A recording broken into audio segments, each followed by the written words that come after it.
चौहान's death, Mahmud Ghori laid the foundation of the Turkish rule in India, और यहीं से शुरुआत होती है जब मोहम्मद गौरी ने यहाँ पर टर्किश रूल की शुरुआत कर दी. After establishing the Turkish Empire in India, Muhammad Ghori decided to leave India and left the conquered territory in the capable hand of his slaves. तो हम पढ़ रहे थे मोहम्मद गौरी के बारे में. तो मोहम्मद गौरी बहुत ज़्यादा इंटरेस्टेड थे इंडिया को रूल करने में, पर लंबे समय तक ये नहीं चला. जैसे ही उन्होंने अपना रूल यहाँ पर इस्टेब्लिश कर लिया, उन्होंने डिसाइड किया कि वो अपने स्लेव्स यानी कि अपने दास लोगों को, जो उनके दास हुआ करते थे उस समय, उनको अपना एम्पायर दे देंगे इंडिया का और चले जाएंगे. दे देंगे मतलब दान नहीं दे देंगे, उनके कंट्रोल में चीज़ें देकर चले जाएंगे. अब चोल्स के बारे में पढ़ेंगे हम. The Chols were one of the most powerful kingdoms that spread across Tamil Nadu and parts of Karnataka. तो अब हम लोग कहाँ पहुँच गए? साउथ में. तो साउथ में तमिलनाडु और कर्नाटका के जो एरियाज़ हैं वहाँ पर चोल्स बहुत फेमस थे. चोल्स काफ़ी स्ट्रॉन्ग थे वहाँ पर. Karikala was a famous Chola ruler. Under his reign, the Chola Empire became powerful. तो जो करिकाला थे वो फेमस चोल रूलर थे जिनके कार्यकाल में जो चोल डायनेस्टी था वो काफ़ी फ्लरिश हुआ था. After Karikala's reign, the Chol Empire faded into oblivion. However, the Chols started becoming powerful under Vijayala in 850 CE. तो देखो विजयला के टाइम में चोल ने दोबारा से फ्लरिश करना शुरू किया, क्योंकि जो करिकलास थे, करिकलास के बाद काफ़ी नीचे आ गया था चोल एम्पायर. पर जैसे ही विजयला ने कंट्रोल लिया तो उस समय काफ़ी फ्लरिश दोबारा हुआ था. Vijayala made Tanjore his capital and then went on to rule till 870 CE. Although Vijayala consolidated the Chol Empire, it was during the rule of Rajaraja I and his son Rajendra I that the Chol Empire became more powerful. तो अगर विजयला के बाद अगर हम बात करें कि Chola empire को किसने स्ट्रॉन्ग किया, तो वो थे राजा फर्स्ट और उनके बेटे राजेंद्र फर्स्ट. इन दोनों ने भी विजयला के अलावा चोल एम्पायर को स्ट्रॉन्ग करने में मदद की. अब हम सबसे पहले पढ़ेंगे राजा फर्स्ट के बारे में. तो he was a strong and efficient Chola ruler. ये तो देखो हम पढ़ चुके हैं कि वो बहुत ज़्यादा एफिशिएंट थे. उनके टाइम में जो चोल डायनेस्टी था, जो चोल एम्पायर था, उसने काफ़ी फ्लरिश किया था. Due to his military skills, he was able to conquer numerous territories. Military skills उसके अच्छे थे, वो युद्ध बहुत अच्छे लड़ता था, जिसकी वजह से उसने बहुत सारी टेरिटरीज को अपने कंट्रोल में लिया था. He defeated the Cheras and conquered Madurai. In the Deccan, the Chalukyas accepted his suzerainty. Under Rajaraja I's rule, the Chola Empire had a great, strong and efficient navy. तो इनकी जो strong थी वो क्या थी? Navy.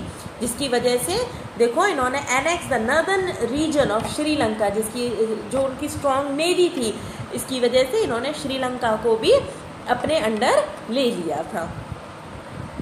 This region became Chola province and was named Mummadi Cholamandalam. इसको क्या बोलते थे ये लोग? जो श्रीलंका का जो एरिया इन्होंने हासिल किया था, इसको बोलते थे Mummadi Cholamandalam. The beautiful Shiva temple Raja Rajeshwara Temple, also known as Brihadeshwar Temple, was built in Tanjore during the reign of Rajaraja I.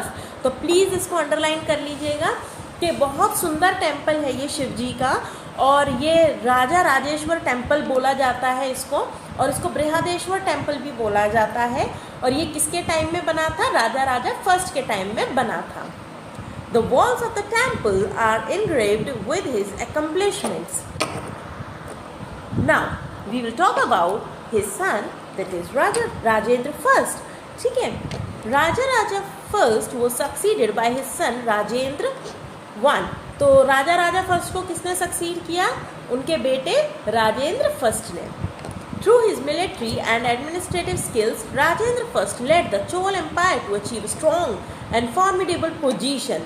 तो हमने बात की थी विजयला के बारे में, जिन्होंने स्ट्रेंथ किया था काफ़ी चोल एम्पायर को। उसके बाद जो आए थे राजा राजा फर्स्ट आए थे, जिन्होंने मजबूती बनाए रखी थी। और उसके बाद आए थे राजेंद्र फर्स्ट, जिनका भी अच्छा खासा कंट्रीब्यूशन था चोल एम्पायर को स्ट्रॉन्ग बनाने के लिए। Rajendra first led the Chol Empire to achieve a strong and formidable position. Rajendra first completed the task of conquering Sri Lanka that was started by his father Raja Raja first. तो देखो जो शुरुआत श्रीलंका को जीतने की उनके पापा ने की थी, राजा राजा फर्स्ट ने की थी, उस पूरे श्रीलंका को कंट्रोल करके उन्होंने अपने पापा का काम ख़त्म किया, अपने पिताजी का काम ख़त्म किया, और राजा राजा फर्स्ट के बेटे यानी राजेंद्र फर्स्ट ने पूरा श्रीलंका अपने कंट्रोल में ले लिया। Rajendra first also defeated the Pal ruler of Bengal, Mahipal, after crossing the river Ganga. He then took the title of Gangaikonda or conqueror of Ganga. Ganga वाला रीजन जीतने के बाद उन्हें क्या बोला गया? कॉन्करर, और यानी कि कॉन्करर मतलब जीतने वाला, गंगा को जीतने वाला उन्हें बोला गया जब उन्होंने गंगा वाला रीजन भी हासिल कर लिया, और उनको क्या बोला गया? Gangaikonda, right. To commemorate his victory, he laid the foundation of a new city and called it Gangaikonda Cholpuram. इसको क्या बोला इन्होंने? गंगईकोंडा चोलापुरम बोला, और इसका पूरा इन्होंने अपनी जीत दिखाने के लिए पूरी नई सिटी बना दी गई, पूरी की पूरी नई सिटी बना दी, और उसका नाम क्या रखा गया? Gangaikonda Cholapuram. Now Chola inscriptions. Chola inscriptions मतलब देखो हमने हिस्ट्री में पढ़ा था कि हमें हिस्ट्री के बारे में कहाँ से पढ़ने को मिलता है, तो उसमें जो सोर्सेस थे वो इंस्क्रिप्शंस भी थे। इंस्क्रिप्शंस का मतलब बर्तन या लीव्स, या ये लोग पत्थरों पर, स्टोन्स पर जो लिखते थे, तो उन सबको क्या बोलते हैं? इंस्क्रिप्शंस बोलते हैं। तो इंस्क्रिप्शंस ने बहुत मदद की हमें चोल एम्पायर के बारे में जानने में। The Chola inscriptions are the main source of information to reconstruct the history of Chola empire. तो जो चोल इंस्क्रिप्शंस थे, हाँ, उन्होंने बहुत मदद की हमारी चोल एम्पायर को समझने के लिए। मेन सोर्स माना जाता है कि अगर शायद ये ना होते तो हम चोल एम्पायर को इतने अच्छे से नहीं समझ पाते। That is why they are known as the main source of the Chola dynasty. These inscriptions were carved on temple walls and copper plates. तो ये किस पर लिखे जाते थे? ये टेम्पल वॉल्स यानी जो उन्होंने मंदिर बनवाए, जैसे बृहदेश्वर टेम्पल आपने सुना पिछले पेज पर जो था, तो बृहदेश्वर टेम्पल हुए, इस तरीके के उन्होंने काफ़ी टेम्पल्स बनवाए जिन पर उन्होंने अपने राज्य के बारे में काफ़ी कुछ लिखा था, अपने बारे में काफ़ी कुछ लिखवाया था। और इसके अलावा कॉपर प्लेट्स, जो कॉपर प्लेट्स होती थी वो भी काफ़ी मिली, जिन पर उनके बारे में काफ़ी कुछ इन्फॉर्मेशन दी हुई थी। They provide details of the rulers, their administration, grants and donations and revenue system.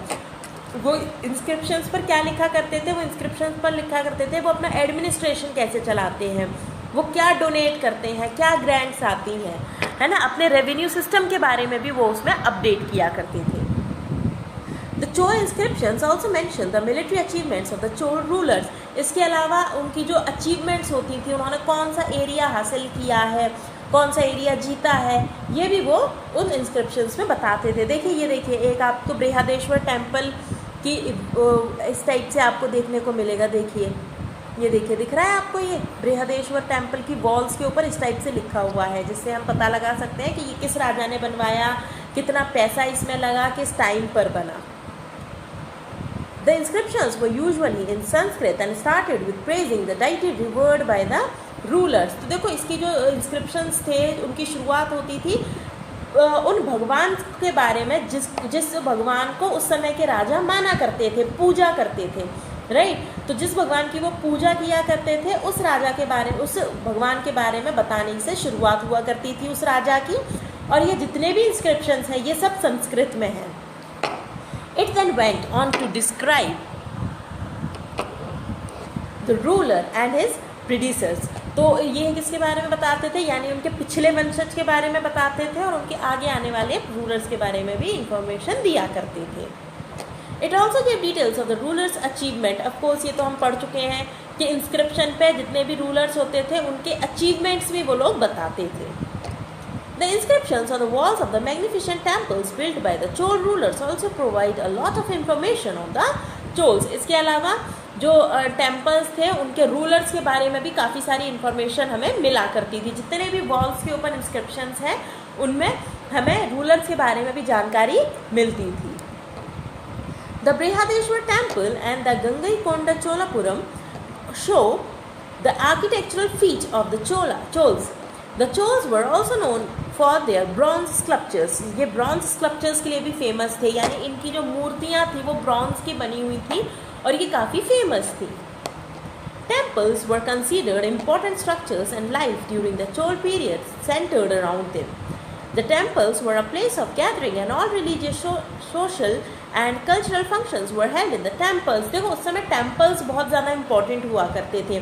क्यों होते थे temples important? क्योंकि जो राजा थे वो अपने जितने भी रिचुअल्स होते थे वो वहीं पर फॉलो करते थे। इसके अलावा सोशल मीटिंग्स और रिलीजियस मीटिंग्स भी वहीं हुआ करती थी, जिसकी वजह से ये जो टेम्पल्स थे वो बहुत ज़्यादा इम्पॉर्टेंट थे। The temples had their own administrative setup. और मंदिर कैसे चलेगा, कैसे बनेगा, क्या उसमें कितना अगर दान आएगा तो वो कहाँ लगेगा, उसका जो कंस्ट्रक्शन होगा वो कैसा होगा, इसके लिए भी एक अलग से ग्रुप बनाया जाता था, उसका खुद का एडमिनिस्ट्रेटिव सेटअप हुआ करता था। Now Chola administration. The king was the head of the state who was assisted by the council of ministers. तो उस समय पे जो हेड होते थे पूरे राज्य के वो राजा हुआ करते थे खुद, और उनको जो काउंसिल ऑफ मेंबर्स थे वो असिस्ट किया करते थे उनके काम के लिए। The inscriptions of the Chol period provide information on the elaborate and efficient administrative structure that was prevalent during the Chol period. Besides the council of ministers, there were numerous other officials such as Penandram or the higher officials and Sirutaram or the lower officials. The officials were mostly paid through land grants. तो देखो उस समय पे जो राजा हुआ करते थे वो हेड थे, काउंसिल ऑफ मिनिस्टर्स उनको सपोर्ट किया करते थे, उनको काम में हेल्प किया करते थे। इसके अलावा और भी ऑफिशियल्स थे हाई और लो पोजीशन पर जो उनको सपोर्ट करते थे, जो उनको असिस्ट करते थे काम करने के लिए। ओके तो उस समय पे जो ग्रांट दी जाती थी, जो सैलरीज दी जाती थी वो एक्चुअली लैंड ग्रांट्स हुआ करती थी, यानी कि जो अगर कोई किसी के लिए काम करता था तो सैलरी में पैसे के अलावा या जो भी वो लोग देते होंगे उसके अलावा लैंड ज़रूर दी जाती थी, यानी ज़मीन दी जाती थी। The Chola empire was divided into mandalams और प्रोविंसेस। तो देखो जैसे हमारा इंडिया है, इंडिया स्टेट्स में डिवाइडेड है, देन स्टेट सिटीज़ में डिवाइडेड है, सिटीज़ ब्लॉक्स में डिवाइडेड हैं, देन उसके अंदर इस तरीके के जो डिविजन्स रहते हैं। इसके अलावा जो चोला एम्पायर था वो भी डिवाइडेड था पार्ट्स में, और हर पार्ट को बोलते थे mandalam. They were governed by the family members of the royal household. और वो कौन उसको करता था? रॉयल हाउस होल्ड, यानी कि जो इसके राजा के जो क्लोज होते थे, जो रिलेटिव्स होते थे वो उनको कंट्रोल किया करते थे, वो उनके हेड हुआ करते थे इन छोटे छोटे पार्ट्स के। मंडलम्स को भी और छोटे पार्ट्स में डिवाइड करा गया, वलानाडूज एंड और डिस्ट्रिक्ट, जैसे अभी भी डिस्ट्रिक्ट होते हैं ना। These valanadus were further divided into nadus. The group of village made one nadu. Agriculture was the main occupation and a group of villages consisted of velaras or peasant families. तो सबसे छोटा ग्रुप क्या होता था? विलेजेस होते थे। जैसे आज भी सबसे छोटा ग्रुप क्या है? विलेज का है, गांव का है। इसके अलावा उस समय का मेन ऑक्यूपेशन होता था agriculture. As mentioned earlier the Chola rulers would give land grants. देखो हम पहले भी इस बारे में बात कर चुके हैं कि जो चोल रूलर्स थे वो ग्रांट में लैंड्स दिया करते थे, यानी ज़मीनें दिया करते थे। They would give land grants to brahmins and temples. तो वो क्या दिया करते थे? ब्राह्मण्स को और मंदिरों को ज़मीन दान कर दिया करते थे। This type of land grant was known as brahmadeya. तो इसको क्या बोलते थे? इस टाइप के दान को ब्रह्मदे। This could be one of the reasons why a large number of Brahman settlements came up in South India. Two type of assemblies were formed, the Sabha and Ur. तो ये हम मान सकते हैं कि जब किसी को ज़मीन दान में दे दी जाएगी तो साउथ में जाकर टेम्पल्स में काफ़ी जो प्रीस्ट लोग थे वो बसने लगे। इसके अलावा उस समय पे दो सभाएं हुआ करती थी, एक होती थी सभा और दूसरे का नाम था उर। The Brahmins formed the Sabha while the rest of the non-Brahman population formed the Ur. तो देखो दो ग्रुप में कैसे डिवाइड किया गया कि जो ब्राह्मण थे वो तो आ गए सभा ग्रुप में और जो नॉन ब्राह्मण लोग थे वो उर में आ गए। Nagaram was another group which consisted of traders and merchant, और जो ट्रेडर और मर्चेंट थे वो किस में आ गए, नागाराम में। A description of the three types of assemblies, the Sabha or Nagaram, have been found in the inscription of उत्तरमेरूर। ठीक है, तो उत्तरमेरूर में जो इंस्क्रिप्शन हमें मिला है उसमें इन तीनों के बारे में जिक्र किया गया है। Agrarian expansion under the Chols. Land revenue was an important source of income for the Chols and the state share was fixed to be 1/3 of the produce। तो देखो उस समय का जो पैसा आता था राजा के पास वो आता था वहाँ के एग्रीकल्चर से। तो उसमें ये था कि कोई भी अगर एग्रीकल्चर करेगा तो उसका जो प्रोडक्शन होगा यानी कि वो जो अपने खेत में उगाएगा उसका 1/3 वो राजा को देगा। इसके अलावा टैक्स देंगे वो अपनी ज़मीनों का। The practice of land surveys on regular intervals classified land on quality, after which the amount of revenue was revised। अगर किसी की लैंड अच्छी होगी, अच्छा प्रोडक्शन होगा तो उसका रेवेन्यू ज़्यादा होगा, अगर किसी की लैंड ज़्यादा अच्छी नहीं होगी, कम रेवेन्यू होगा तो उसका जो प्रोडक्शन होगा वो कम होगा तो उसका रेवेन्यू भी कम होगा। Agriculture was an important occupation and therefore special attention was given to maintaining and improving the irrigational facilities। Village assemblies were responsible for irrigational facilities. They were also responsible for constructing and maintaining water tanks। तो देखो उस समय पे village assemblies हुआ करती थी जो कि लोगों के इरिगेशन फैसिलिटीज़ को अवेलेबल कराती थी। इसके अलावा वाटर टैंक्स को भी अवेलेबल कराती थी जिसमें ये लोग जो बारिश का पानी था वो इकट्ठा किया करते थे और जब पानी की कमी होती थी तो उस बारिश के पानी को वो लोग यूज़ करते थे। They also built canals, tanks, dams and wells. The Chols were also built an anecut over the Kaveri river.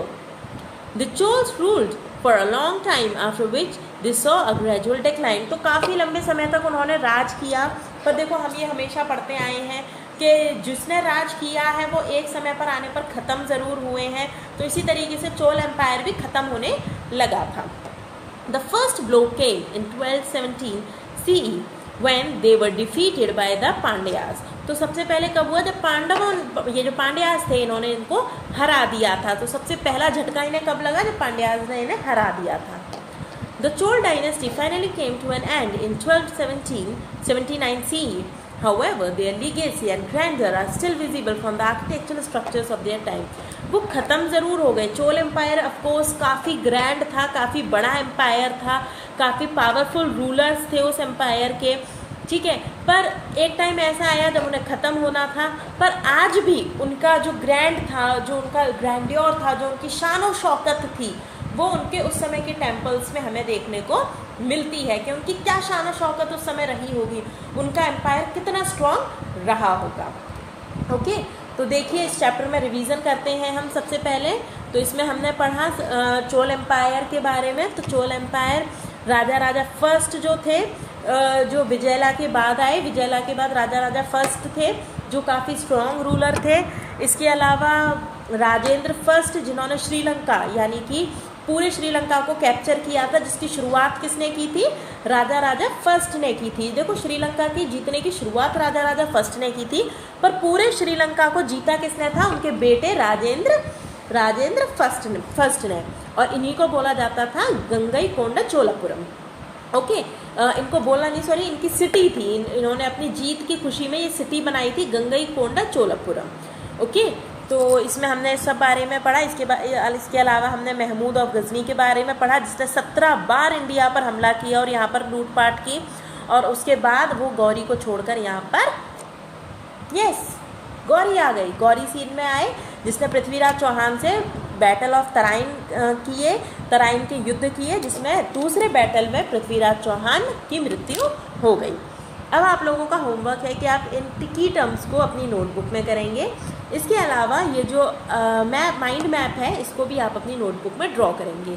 बहुत ही जल्द आपको क्वेश्चन आंसर्स प्रोवाइड हो जाएंगे and those question answers you have to do in your notebook. Okay, till then bye.